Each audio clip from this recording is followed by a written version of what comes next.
How great would it be to get up close and personal with the beauty industry heroes we love and admire, and to ask them, how did you learn to do what you do? I'm Chris Baran, a hairstylist and educator for 40 plus years, and I'm inviting all our heroes to chat and share the secrets of their success.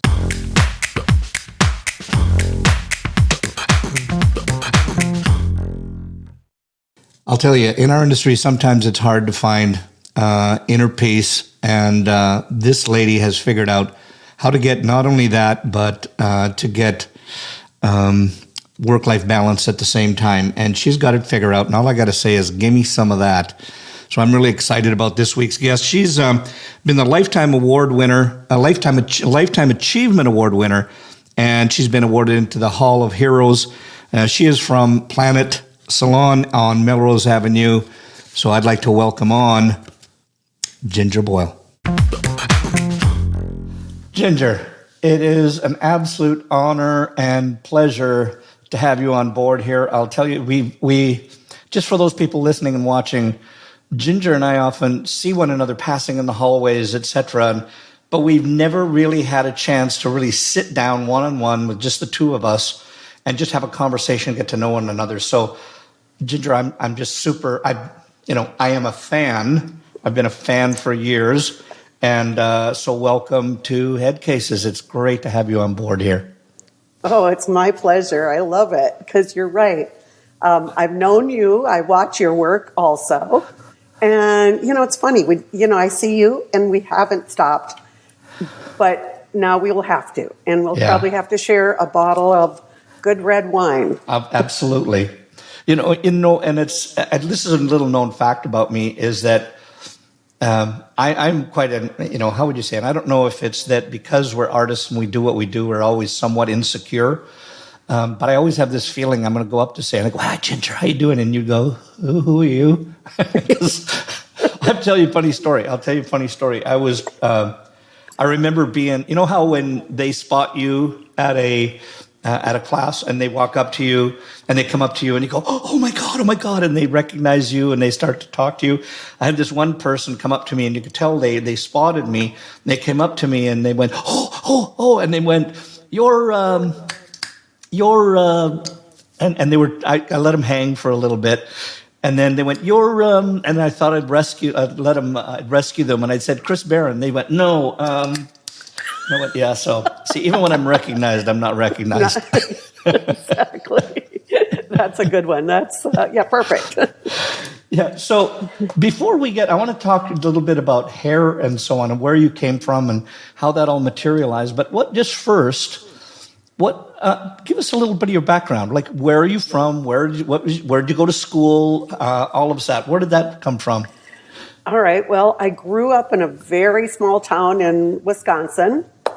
So little tiny town. And then always did tell my mother since I was very young. She said to me always, "Do you want to be a model?" And I went, "Nope. I want to make people pretty." Oh. And that was something I really thought of like long ago when I saw Edith Head hanging out in a magazine, like one of the, soap rags. Yeah. And she was with two beautiful models and they were looking at her, how great, like with admiration. And I thought, wow, she makes them look good. So that's cool, because that'll have a little more longevity than, trying to be 21 and you're too old and have to quit modeling. Yeah. So that's where I wanted to make people pretty. I was the girl who did, all the hair for dances or whatever. I was the last one to go. Yeah, proms. So then right after high school, I went right to beauty school in Eau Claire, Wisconsin. So just really knew that was it and headed right over there and still, because Wisconsin, not real, fashion forward or anything, I didn't know where I really wanted to go. So I stayed there a couple of years and then moved out west to Denver. And I lived up in the mountains for a while. And this is something people don't know about me. I actually couldn't get my license for just a little bit. So I actually lived up in the mountains off the land for a while. Really? Tell us more about what? Because I'm imagining right now that you have this backpack and we're walking up this road up this mountain, and there's this hunting lodge or a shack that's there, and you went into it. And tell me about what was it like? Tell us about this. Well, I went out with a boyfriend, and he, we both were in the city in Denver, and I didn't get my license yet. I was waiting for it. So his boss said, "Why don't you guys go stay up at my cabin?" Oh. And above Denver, which is an evergreen. We got up there, and there was no running water or electricity. But it was so amazing to kind of do that. And we didn't have a lot of money. Of course, you know how we all start out. Mm-hmm. No money. And so we're living off the land. And we actually did it for almost a year in the cold and everything. Then finally, I got called and got my license. Transferred from Wisconsin. Pause there for a second, because I want to go back, because I'm sure that the people listening and watching right now are going, living off the land. No, I'm imagining. So when you say you're vegetarian, or you're going after, I've got to hunt my food and cook it on a campfire. Both. Both. We actually did have neighbors, and we go hunting. And we would, share the meats, the deer and elk, awesome. And then we would try to do as much as we could, like with vegetables and that. But up in the high mountains, there's not a lot. Yeah. So we had bears actually living below us. So it was really interesting and very humbling and very. One of the neatest things I ever did when I finally went down, and we used to go down to a little city and get our, staples, like coffee and potatoes or something. And when we went down, I finally found a job, and the guy, I was at a little arts and crafts store, and then he said to me, "No, Ginger, I've been watching you. You need to go do hair. There's a new hairdresser in town." Oh. It was in Evergreen, Colorado, and I thought, okay, I'll go ask her. And I did, and it wasn't my cup of tea, because she was, she had just sold her business, and she wasn't really into it. Right. But then I thought, okay, if I'm going to do this, I'm going to go into Denver. So then somebody recommended a gentleman, and I drove down to Denver in my pickup truck. I had like one pair of pants and two tops and, a pair of boots. And went down there, and he hired me. And it was just, it was kind of a small place, but he used to work for Zotos. What was his name? Terry Eaglefeather. Oh, my God. You know him? No yeah. kidding. Yeah, that's who I worked for. Terry, I have to tell you this. First of all, is he still with us? I'm not sure. He got a hold of me maybe 10, 20, 15 years ago, and he wanted me to hire him in L.A. Yeah. And I was, I didn't feel it would be a good fit. I gotcha. Because he was in Spokane. Gotcha. At the time. And I just thought, I'd changed so much. I had, a certain culture that wasn't like his culture at all. But he did take me on the road, and I could wrap a great perm. Oh. Did you ever go up to Canada with him? Oh, yeah. I'll bet you that I can remember, and he did all the ABA shows. He did all of the ABA shows across Canada. And it was my first show that I ever did. It was at the Fairmont Hot Springs outside of Calgary, Alberta. Yep. And my first show, I was there with L'Oreal. Terry Eaglefeather Schwartz was there with Zotos. Mm-hmm. Marty Party, as I always said, was there with Redken, I believe, at that time. Mm-hmm. And both of them had a great reputation all the way across the country. There, all the rooms were packed. And I was in the L'Oreal room, first show, terrified, absolutely terrified. And I won't go into great detail, but there wasn't a lot of people left in my room after that. And but I'll always remember Terry. Terry, he was often in Saskatoon. That's where's my hometown. And damn it, he was good. He was great on stage. He really could command an audience. Oh, definitely. And I would be in the back wrapping the perms, Yeah. And double wrap and triple wrap and my God. So I had a big blonde afro, because I had to wear what we were talking about. Yep. And so that was kind of my first, in kind of my early intro. And then I took a trip with one of my friends, and we went to Montana. And I loved Montana. Somehow the mountains call me. And so I went there and started a really little salon there. And in fact, I just went back to kind of revisit, and not too long ago, and ran into some of the people I worked with. It was really, it was a joy. Special, yeah. Yeah, very special. And then there is where I met, I've been blessed in this industry. I met John Paul Jones DeJoria. No way. Was the first man to put me on stage. Wow. And he put me on stage in Texas.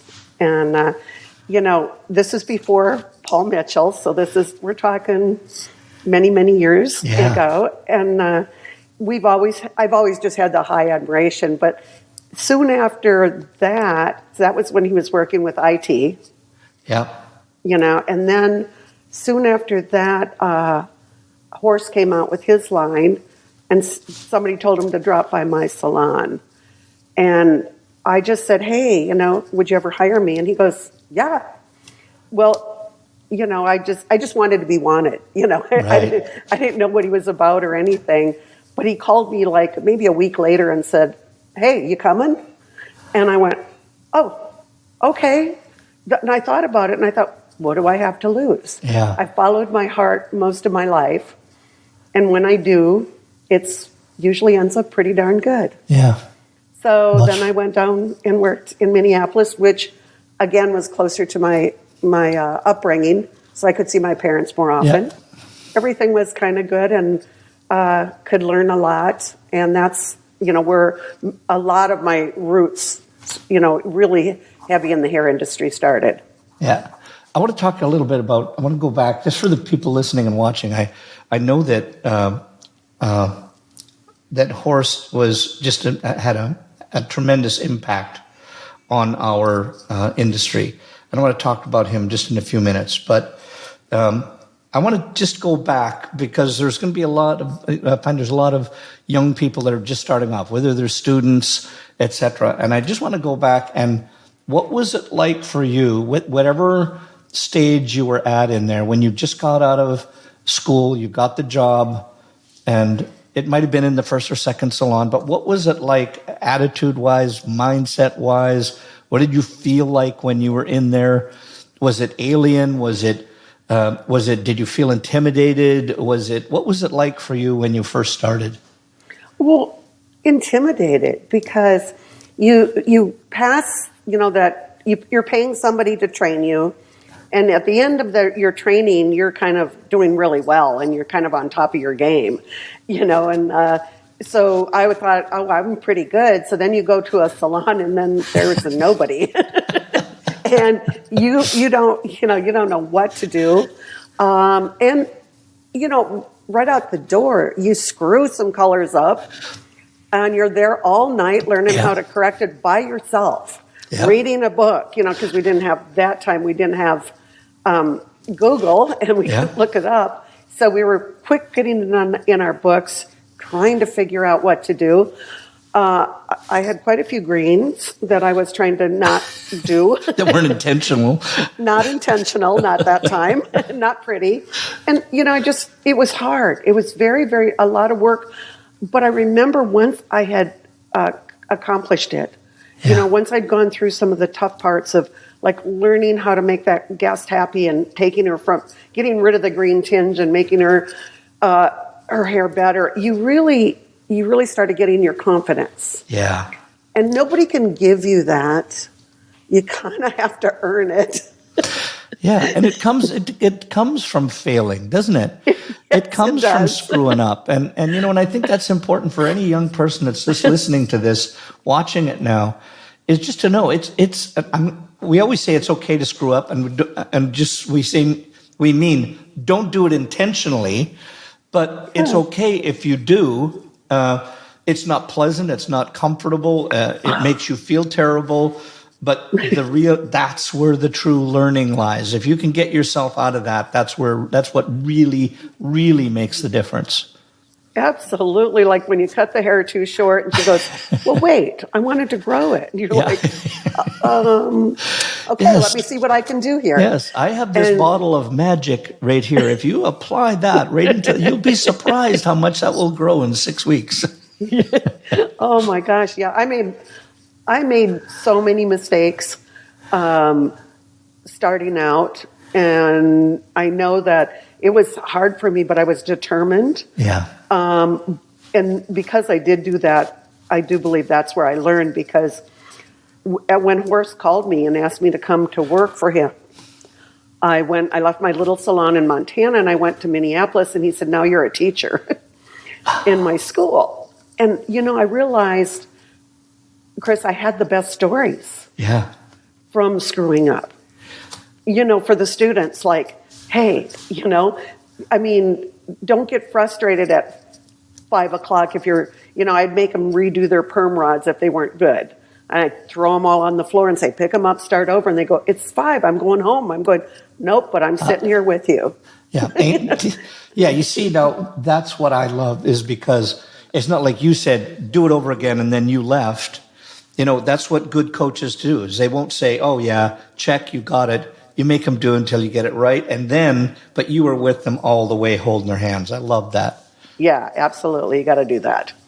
So tell me about, what was it like working with Horst? What was, because obviously you got him in there. What was for those people, give us a little bit of his history. So, because for the young kids that might not know who he is, because he's an industry icon, legend. He helped to shape our industry. Amazing man. One of the people that really started sustainability within our industry. Tell us a little bit more about him. Well, working with him would not be for, again, the weak at heart, because he would get very angry if the situation or the room didn't read right, and if you took it real personal, you were in trouble.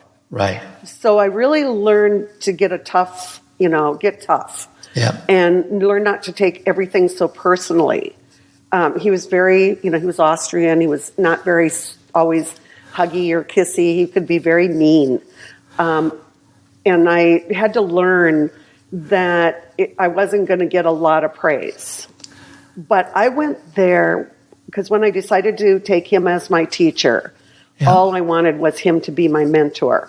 Right. And he loved that about me. So we could develop a lot. Some people went there for other reasons, and they would, I'd watch people go out of there with nervous breakdowns and have trouble because he was not easy to please. And he commanded and demanded the most professionalism, and it wasn't easy. And he did have he did like women a lot. He would always say, if you want the job done, hire a woman. But he did have his favorite, like, European men. Yeah. And, so for a lot of times I was the one in the background doing all the work. I didn't care. But every once in a while, if he didn't quite treat me right, I let him know. And I learned that he needed me enough and wanted me. And we became very close, very close. I became a little bit of a princess then, but boy, you have to prove yourself. They don't just take you there. They have to, someone like him or JP or any of them, and they really want you to earn your keep. Yeah. And they can depend on you. It's all about how you come in the morning, how you stay till night, what you do, the trust, the loyalty, the integrity that you bring with it, how you try to help like create a culture even in your model room. Like, let's get people happy, how do you do this? And Horst wasn't always his mind. He was always creating and doing so much that he loved that he could depend on us, sometimes us to do it. And I mean, we have lots of stories where, Horst would say some things on stage and we'd all be going, oh, let's see, I'm going to have the white flag out here for the audience. Seriously, there were times. and because he would tell them they were full of shit. Oh, interesting. And all this. Yeah, he would say, things like that. And we were all like, really?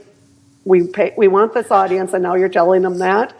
But it was because he was trying to develop a healthy, a health-conscious community, because what he had gone through in his beginning years was, drinking excessively, staying up, doing, the clients in his salon and doing drugs just to keep going. And it almost cost him his life till he actually went to see, his Swami. And he finally met a Swami and did yoga. And he asked Swami, can I give you a car? And Swami goes, nope. He goes, what I want you to do is make a good product for the hair industry. And at that time, he had done a lot of, he would do a lot of the big hair with hairspray. Yep. Lots of, I would call it fatal net now. And hairsprays that, were real toxic. And that was just our culture at that time. Yeah. And you worked long, long hours. You're around hair color. You're around bad products. So, and then that's when he decided to make the product line. And it was very small. When I started with him, it was just, I think, a year or two after he started. He only had like 6 SKUs.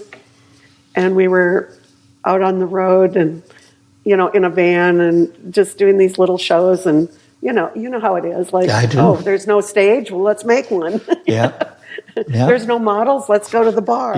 Yeah, that's right. We'll get them. We'll find them. We'll find them. Yeah. Everybody needs their hair done. Yeah. So it was a grand time to be with him, but it definitely wasn't easy. But boy, do we have stories. Yeah.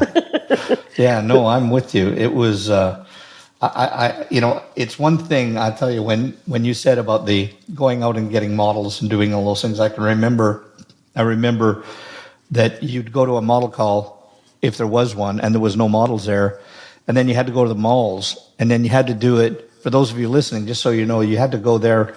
You'd kind of go there. You'd have to do it. I don't know if surreptitiously is actually the proper word, but it sounds good. But we would have to go in and you'd have to approach people. But if the mall saw you, they'd kick you out of the mall because you weren't allowed to solicit. You weren't allowed to solicit. So that was just pretty wild. Yep, and sometimes we'd have snowstorms in little areas where nobody would show up.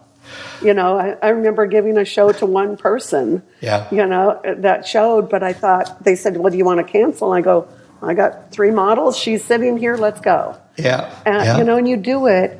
But, the thing, Chris, that even speaking on that, what I find now, some of the young people, when I'll ask them to bring models so I can see their work, they have trouble finding people. Wow. And we would just have to. Yeah. We would have like maybe this certain hair color and a certain little bit of a style. So we'd find people that would kind of fit the bill. And, you had to learn. I do believe sometimes now it's hard for those young ones to do it. But in my day, we had to find lots of models. Oh, yeah. Well, and now are you, I want to just jump back. And when you say the young ones out there, are you talking about young ones as artists, the ones that are doing shows, or are you talking about, like, say, in your salon, per se, when they'd have to find a model to do an audition or... In the salon. The salon. They sometimes have a little challenge, I wonder, kind of reaching out. Isn't that interesting? That a position where you're going into and you couldn't find somebody, a friend or somebody that would you could have just to come in and say, I want to cut your hair, color your hair, that I'm already doing. Yeah. Interesting. No, I just find that a little bit, but a lot of this could be because of COVID. Yeah. You know, so, especially out here, we suffered, quite a bit. So we weren't supposed to talk to a lot of people. But, I find I'll ask people when they're testing to work with us, I'll say, can you bring me a couple so I can see your range and your, what you have to share? And they're like, oh, I couldn't find a model. And I'm like, what? I mean, that was something we just, no matter what, because our life was on the line. It's interesting. What have you noticed since COVID? I want to talk about just not COVID itself, and we all know what happened during COVID. We don't have to go down that road.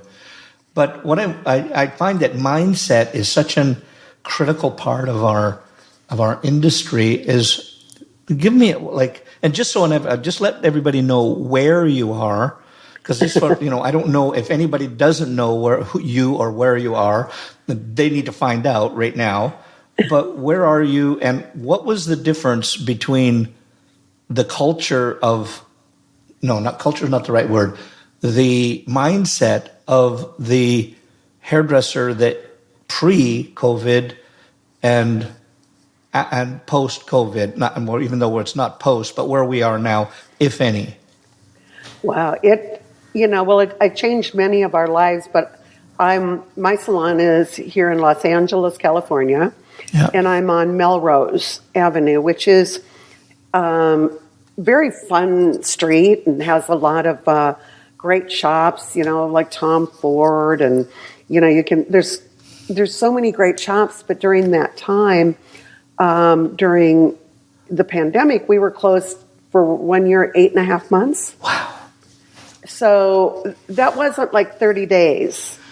So all my friends on the East Coast were saying, hey, Ginger, I got a great promotion for your client. And I'm like, we don't have clients. Our governor made us close the door, and he threatened with licensing and closing the doors. And, so my staff was even afraid to go out even to do house calls. They even told their clients no, and they were afraid to even come in until we'd get a little break, and we would come in and do them up on we have a little balcony. And it was, we had to, our touch point was we used to work with assistants. We then didn't, because people only wanted one person. Right. Touching, and it's changed everything. But the great thing is, I ended up really listening to my staff through the rough times, and they really enlightened me a lot. And we made it through, and all the strong ones came back, and we were able to restructure.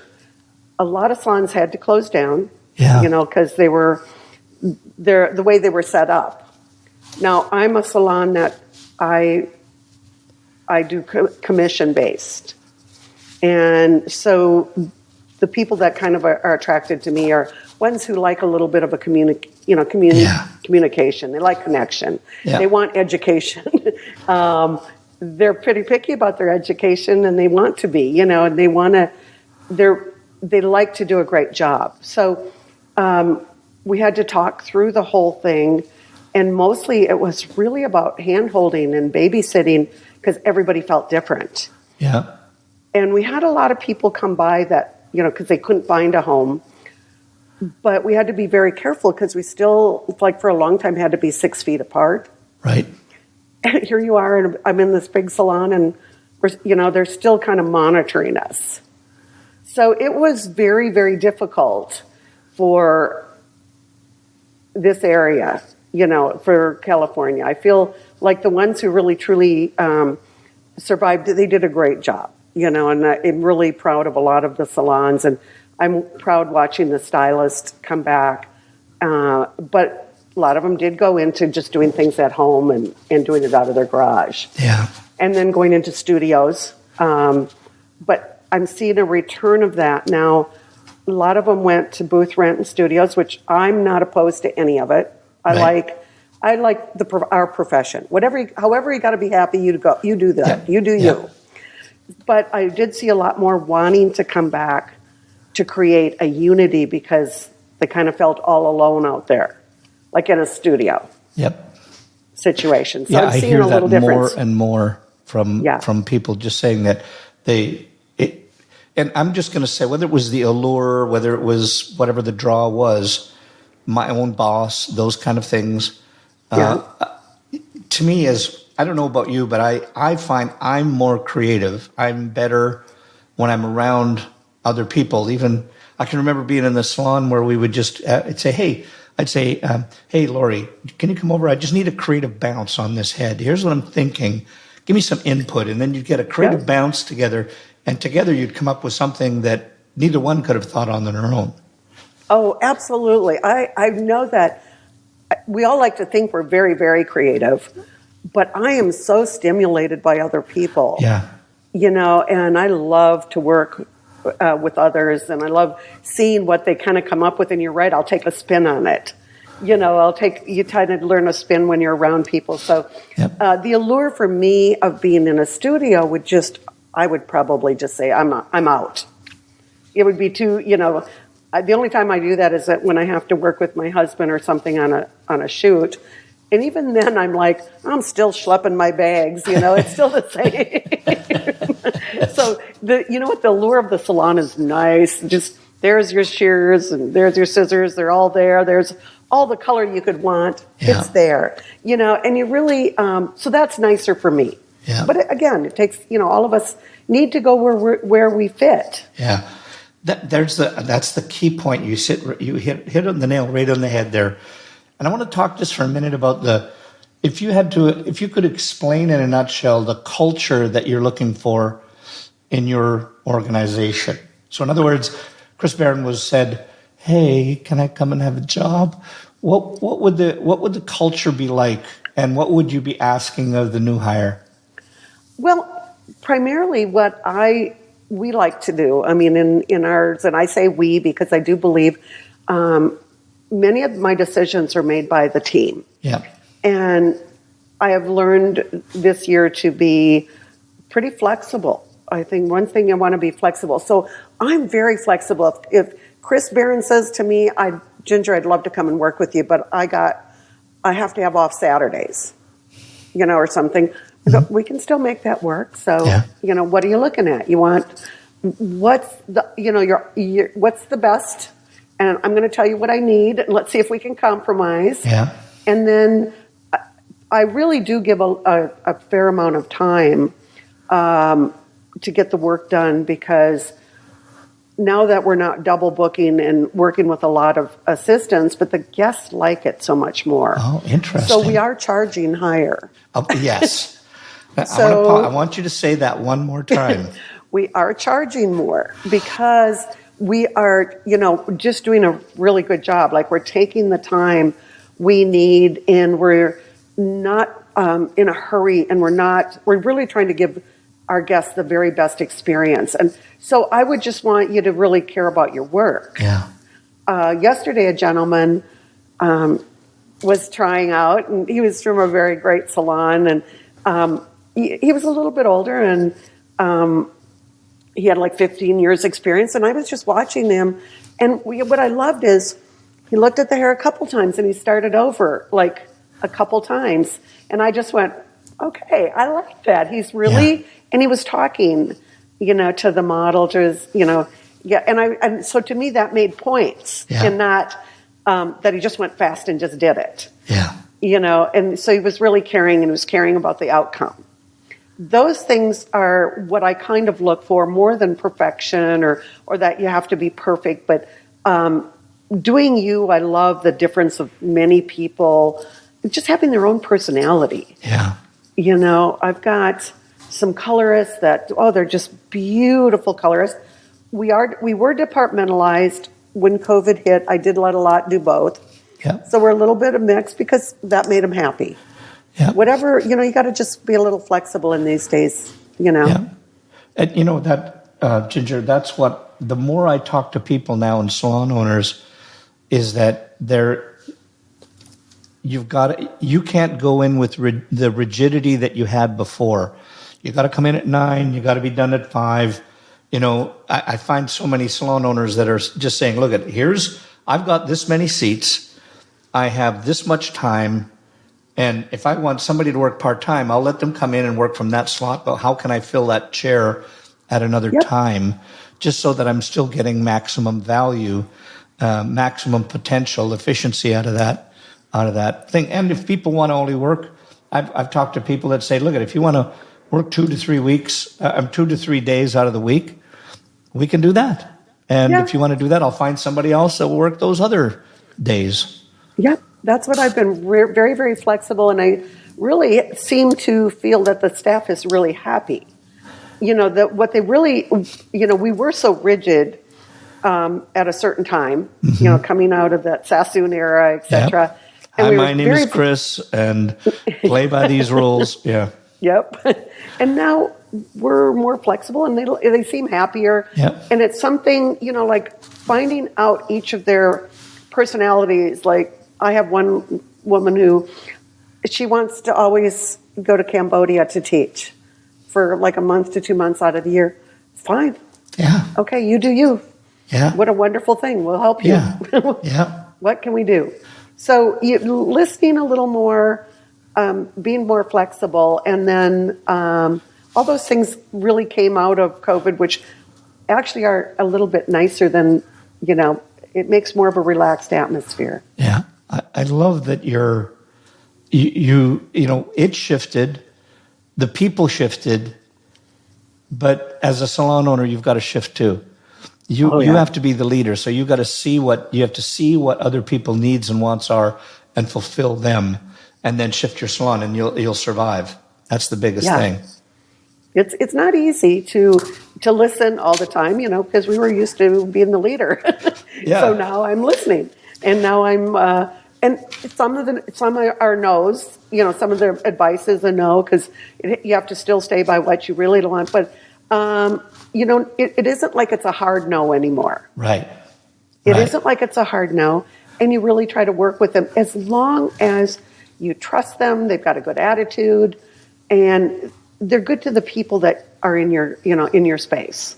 Yeah. That's what you want. Is you just want people to have a good time, bring some joy, you know, because we need more joy in our lives. Bingo. And you know, when I think as a part of the culture, that is what's drawing some of the people that were in independent situations. And like I say, God bless, if that's what you want to do, awesome. But some of the people are coming back and wanting to be just in that environment. They can be around people. They can have the education that they want. They've got, if it's nothing more than having a laugh with somebody around you that's a fellow hairdresser, and you're just being happy in a group environment. You know, Maslow's hierarchy of needs always talk about belonging, and feel that you've got a place that you truly belong to. Yeah, I agree. That's really good. And the other key word you said that always is near and dear to my heart, and I know yours, education. Yeah. You know, sometimes if you're not motivated enough on your own to seek it out and pay for it, that's where I think that sometimes people need to come back into a group. And so, you know, you can with a company or you can with a group, do it collectively. Yeah. And that's where we can become stronger, because without education, I mean, I constantly, even doing hair over 50 years, feel like I got to learn. Yeah. Yeah. I got to watch. Yeah. I want to get my zing for the day, you know? And I think that what I love about our industry is that I think it's easy for our industry, just because of who we are, whatever that is, those creative people, that visual artists, whatever they are, is I find in our industry, where at one time when I'm going to guess you and I trained from that Sassoon era, that everything, all of the training was hierarchical. You know, it was somebody was above you, and they kind of poo-pooed and on everything. Oh, no, that's wrong. Everything was done by making you feel that what you did was wrong, whereas that's not the way education runs now. It has to be inclusive, and your mentorships and who you learn from has to be more horizontal. I can learn from an apprentice. I can pick up things from somebody else, and so that's where I think it's so much easier for the exchange. Yeah, it's a new age, but like here we are. We're both here, and still when I go to many presentations, it's a nice cross section of younger and the seniors, and of course I'll gravitate towards the seniors, thinking they'll get me, they'll understand me. But I do really truly respect some of the young ones. They've got a lot to bring to the table with that fresh frame of mind. Yeah. I do enjoy them also. Yeah, no, I'm with you. Now I want to talk just a little bit about your salon, because in doing just a little bit of research, I looked at some articles that were done. And Lee, in just a minute, I want to bring up the exterior of your business, and I want to talk just a little bit about where this and how this happened, because I just went, that just blew my mind when I saw this is the outside of your salon. Tell us the story behind how this happened and how that's evolved. Well, this is really fun. I moved over to Melrose, and it's a great location. And so you want to change everything right away, but you don't have a lot of revenue. And so this young gentleman comes walking in, and he said to me, can I paint on the side of your wall? Because it's such a good vision. I mean, you drive down Melrose and it's very visual. Yeah. It's on every graffiti tour, So I said, well, here's my head thinking I can't afford you, and I don't know who you are and what you do. And so he showed me what his work was like, and his name is Alec Monopoly, and he showed me his work, but I was thinking, oh my gosh, he's pretty good. So I didn't answer him back, and I'm thinking I probably can't afford it, but maybe when I can. And then all of a sudden he comes in one day and he goes, okay, Ginger, I brought my mother here. I want you to know I'm serious. I want that wall, and I will not charge you. And he says, but don't you, and here I am, I'm telling out of school, don't tell people that I brought my mother. Because, being a graffiti artist, I guess that wasn't, one of the coolest, but it was so funny.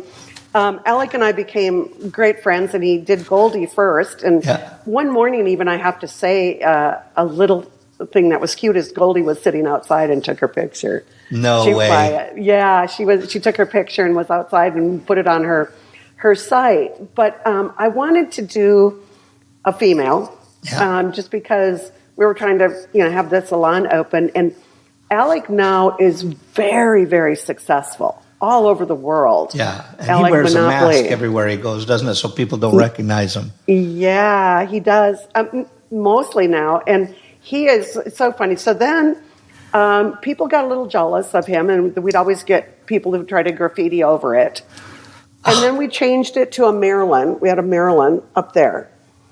And then people were still doing this, and I'd call him and I'd say, what do you think we can do? He goes, listen, I'm going to be in Puerto Rico for a little while, but he goes, I'm going to paint Kobe Bryant because nobody messes with Kobe in this city. So we now have Kobe, and we're just kind of waiting to see, how long this will take. But he's come to many of our parties. He's helped me so much, and, Modern and Salon today. I mean, everybody's just loved coming to look at our wall. And I'd even hear from people in like Louisiana. They go, Ginger, here's our wall. What do you think? And I love that it became something that was youthful and other people were taking on, to paint their own kind of what goes on in their neighborhood. And we're on Melrose, so it was really appropriate. Yeah.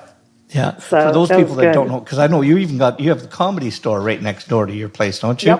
Yep. We're right by the Improv. Yeah. So, I just think that's such a brilliant idea. And when I saw it, I just went, oh my God, because that would draw people from near and far. Everybody would know, even if they didn't go, shame on them if they don't.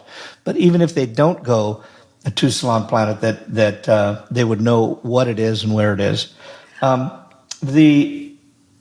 Your Can I say salon one other also, thing? Go ahead. One other thing about that.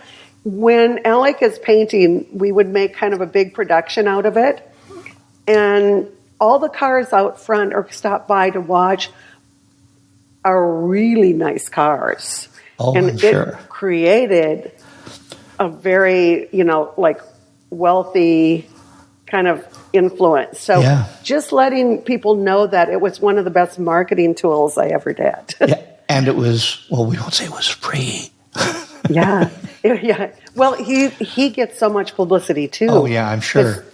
Soon after that, he said that he really then blossomed. And that was great. I feel we both kind of helped each other. Yeah. So I give him the wall. Everybody wants my wall. And I go, nope. I kind of promised it to him, whatever he wants to do. Yeah. In your salon now, I'm just going to take switch it back a little bit because first of all, I absolutely love and adore that. Next, I want to jump into that. Your salon has you practice sustainability with, and I've got this down as recycle, renewal, and reuse model. Explain a little bit to us about that. Well, we've just in our environmental stage of everything. I had partnered with Aveda for so long. It's very much a part of their process. And even as, I look around our industry and I just have great admiration for so many companies. You really do want to make sure, how you're being sustainable. So, and how you're recycling things and how you're taking care of the environment. Because my husband and I, Robert Linden, and I do not have children, but we still have a lot of people in the universe that we are fond of and we hope to leave a better place for. Mm-hmm. And I always feel like I want to leave a better place for our profession because I love it. Yeah. Anything I can do to support it, but also then for our environment so they have a great place and they're conscientious of what they're doing. Because I've seen the evolution when we weren't. Right. And it's just, we didn't know better. Yeah. Yeah, but we all have to do something about it now. That is for true, whether it's at home or whether it's in the salon. And God bless you for doing that. I think that's so important in the situations where we are now. Whether everybody out there may or may not agree with us, but I think if you do agree, then do your part, and if you don't, well, that's okay too for now. Yeah. As a salon owner, would you say is the biggest learning experience that you've had? As a salon owner, yeah. Let's see. The biggest learning experience right now I would say, and I hate to even bring it up again, was COVID. I really learned a lot the hard way, trying to shut down and open up and listening to people in their fear, because it's something the whole world had never been through. That was one of the hardest, but I always feel, even though my passion is education, it's trying to do an educational program that people really want to be a part of. Yeah. And they want to show up all the time. And they want to get into, because they all say yes when you hire them. Yes, I'm there. Oh, that's my dream. And then all of a sudden it's like, what? I've got to show up on Monday? Where I have to show up or stay late or go out looking for models at night or whatever. And you really learn that it's hard to get that contagiousness and grow that. But I guess then we look at, Chris, the real thing is, when I look at probably the top people in our industry, they were the tough ones that really worked that hard. Yeah. They were the toughies, they didn't say no, and you would see them, and like you said, we would see each other at hair shows. I would go round to the rooms, like as we're finishing up in the prep rooms, and you were watching the ones that still stayed in there long, long hours, to make it perfect. Yeah. And those people I still connect with, because whether we're with different companies, didn't matter. We're on the same level. We're on the We're same. hairdressers first. Yep. We're hairdressers first. Yeah. Yeah. And you're, I don't know if this, your husband is Robert Linden, and Yeah. fantastic photographer and videographer. So how, now obviously you've got a, sort of a leg up on the work that you can do for magazine work, for the salon work. What would you tell people when it comes to, I mean, right now, yes, we've got, everybody's saying, well, yes, I'm photographing my work. I've got my trusty iPhone and I'm shooting the back of my curls on my balayage and putting that out there. And while I do make a little bit of fun of it, that is super important. That is your branding for now. That's what brings people in. But how important do you feel that it is for people to actually properly photograph their work, to either have it on a wall, getting notoriety for themselves through awards or whatever, just by having their stuff in magazines? Tell us a little bit about that. Well, I think the best thing, and I'm such an avid pusher for my staff to enter competitions. I feel like even if you don't win, the process is so amazing that you take it through, and like in your head you go, I envisioned this great model doing this, and we see it, and then it's photographed, and you're like, ooh, and I remember my first work, was like doing photo with Horst, and I'll have some funny stories there, but that was where I kind of really did learn. And then I was blessed when you're with a company, they can send it to a magazine, so you can get printed. I really appreciate.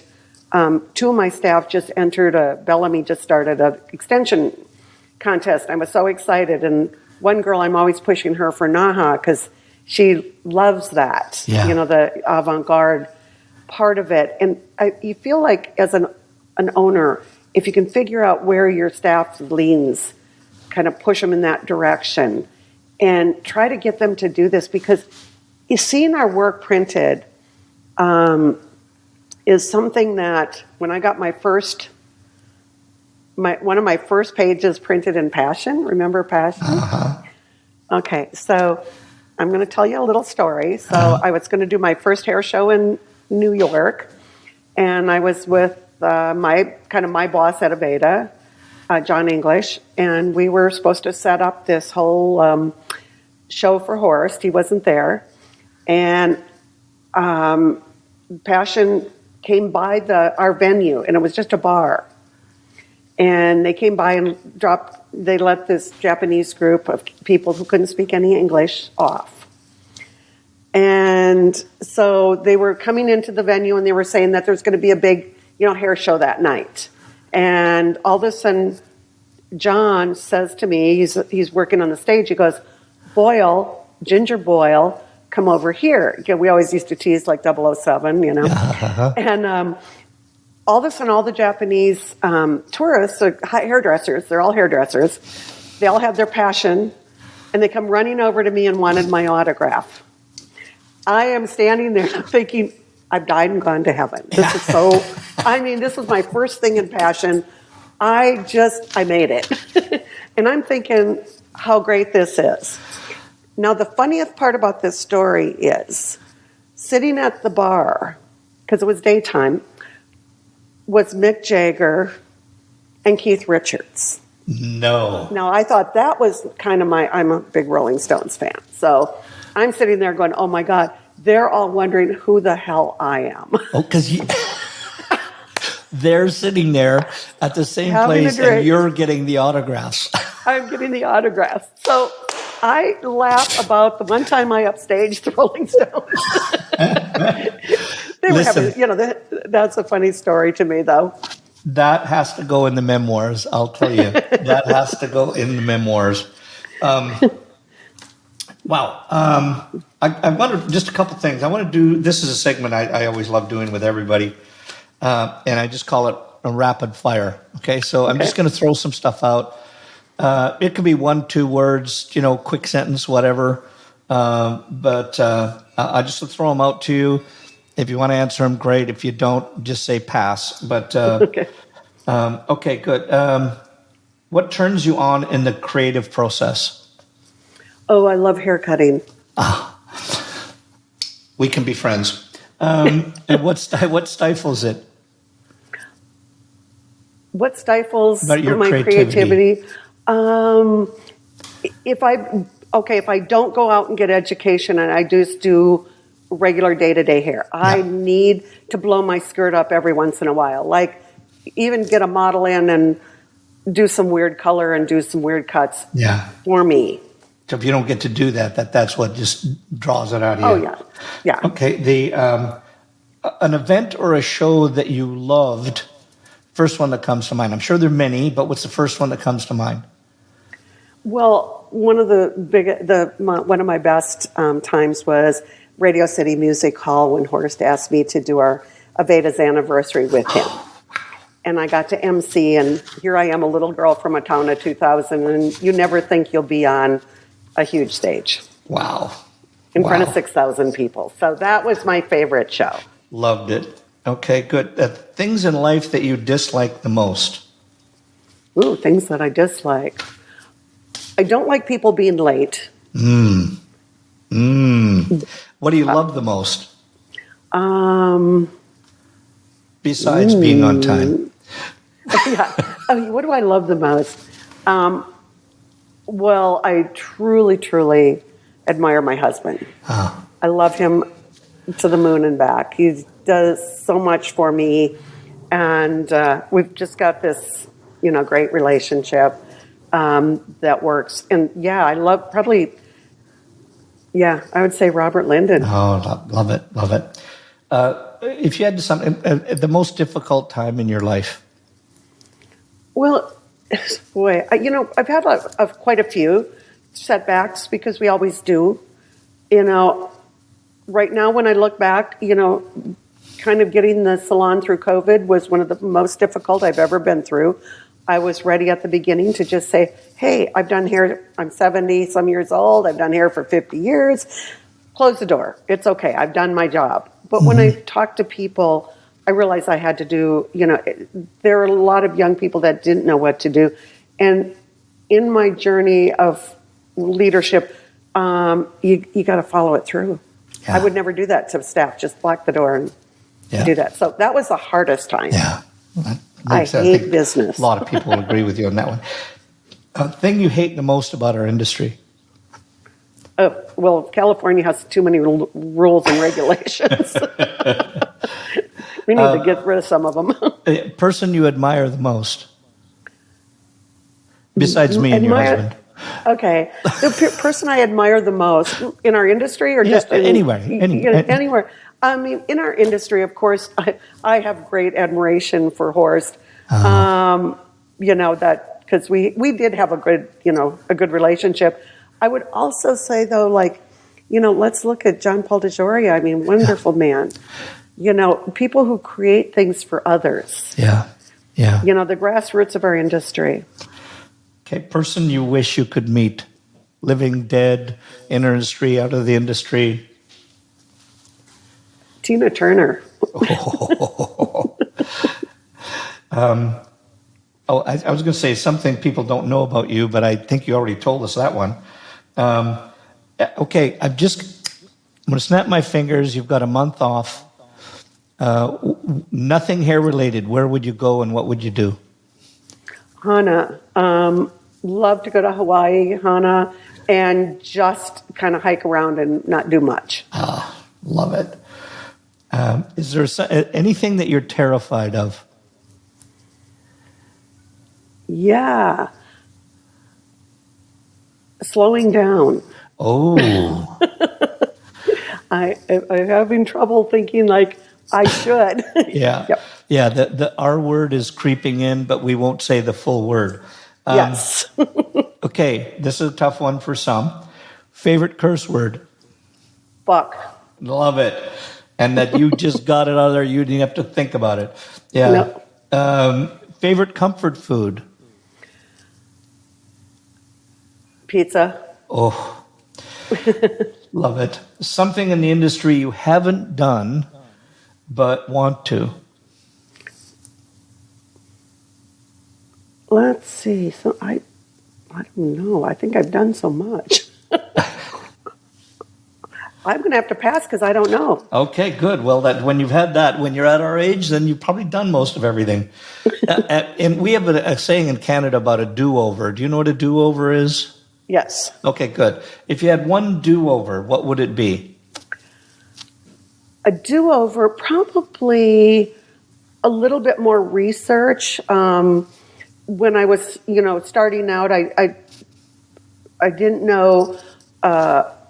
Just more research on where I would go and what I would do. Some of my timing was a little bit off, but not too much because I ended up with some really great people. But a do-over, I would kind of research a little more. There were a couple salons like I worked at that I thought, I shouldn't be here. Yeah. And it's okay. Yeah, love it. Well, that's the end of our rapid fire ones, and thank you. Good responses. I would be remiss if I didn't talk about this. But the Southwest Hairdressing Guild, they inducted you into the Hall of Heroes. And what was that like when what was the process like? How did it make you feel, etc.? It's funny, Chris, because usually I'm probably not as good at getting praise as people, you think. Yeah. And when I actually was, I'm like, yay, I get to get there. And wow, this is great accolades. And, and then there was a lot of challenges like with lighting and the whole place, and you're like, you get up there to receive it and you almost don't know who to thank and what to say. Like you're so afraid of missing somebody. Yeah. Because there's so many people that, none of us got to where we're at by ourselves. We had teams, we had people, we had lessons, teachers, mentors, and sometimes it's just really hard to, at the last minute, you think you have them written down or you have them and you just forget. Yeah. But it was really nice to feel that, you're being noticed, because as when I started out, there were very few women, as you probably know. There were just a couple of us. Yeah. And like Jean Bra was one. And yeah. There's very few. So people say, oh, Ginger, you had a lot of good people around you, and I did, but I had to struggle and fight because it wasn't something common. So, for women to be up on stage, and the thing truthfully was, it wasn't the men who stopped me. The men in the audience, the hairdressers, were my biggest fans and friends. It was the women that interesting. always, sometimes have trouble giving accolades to others. So I always say I try to empower women, and people say, well, what about the men? I go, I love them. Yeah. I love the men. That's great. But I always see women, we need to empower each other. Bingo. And also stand up for each other. Yeah. Also, you're big on affirmations. Yes. Tell us a little bit about that. And I understand you have quite a following that goes along with this. It started during, a hard time with a partner. Oh. And, it was, how you can't talk about things. Right. Like during like a sellout or a breakup and all that. So I really found myself down in the dumps. And I thought, okay, I'm going to get up in the morning and write down something to build up my day, and that can follow me through the day. And then I thought, well, I'm just going to put it on Facebook. So I started writing, an affirmation a day from wherever my head was at. And I might find it through something Horst had told me. I might find it through Louise Hay. I might, so many teachers, a lot of Buddhist, affirmations, and some I don't even remember. So, but I would just started because I didn't want to go into the day negatively. Right. And I was realizing, we can let thoughts overcome us. But if we start out in a working on stuff. So I started working on, being grateful, or, giving a little bit more love, or some days it's not, they're all over the board because they're just what I wake up with that's in my head. Yep. Almost the first thing in the morning. And now a lot of people follow. And I was going to quit after I felt I was in a good space, and people go, "Oh, no, don't. I follow you every morning. I want that." And I go, "All right, that's kind of cool." So I kind of didn't realize I started it for my benefit, and now I continue it for others. Is that on your Instagram? Where do people find this? Facebook. It's on Ginger for Boyle, and it's Ginger and then a for Boyle, and then it's on Facebook. Every day, every morning, I write something, and it's just continued, and now it's gotten to be a habit of mine, and it's a good one. Yeah, it's healthy. Yes, and, very healthy. Very healthy, and people always comment. Like, I had a trainer back in Minnesota. Now, I've lived out in California 34 years. He wrote me the other day, "Thanks for getting me in a good mood." And I thought, yep, well, you helped get me in shape years ago. So I love that now we're still connecting on some level. Love it. Just two last questions for you. If you had one wish for our industry, what would it be? One wish for our industry.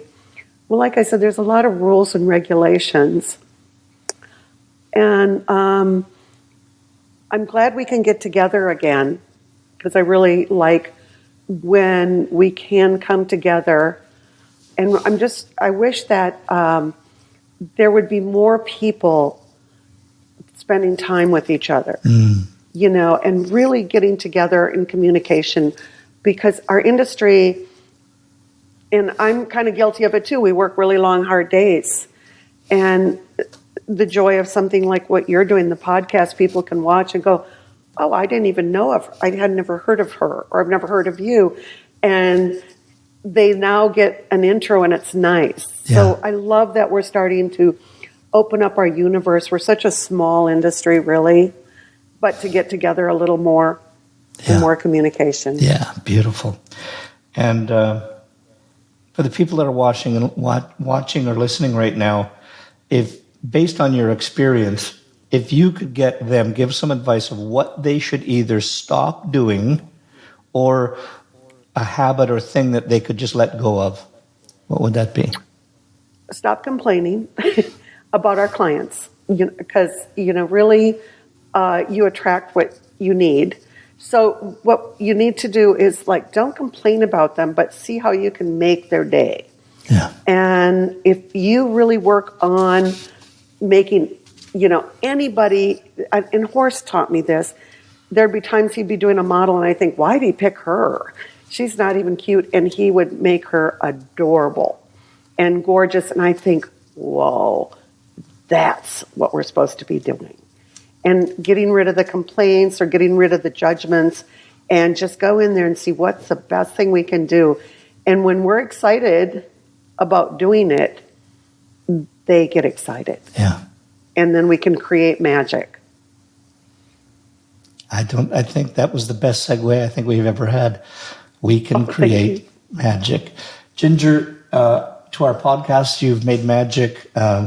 The magic that you do on hair has always been something that I've been so infatuated with, and I'm so glad that we're now we've had this chat, and I can honestly say now that I have a new friend. So Ginger, thank you so much for being on, and I think we have to do this again at some time.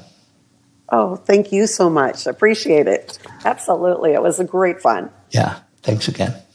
Bye-bye.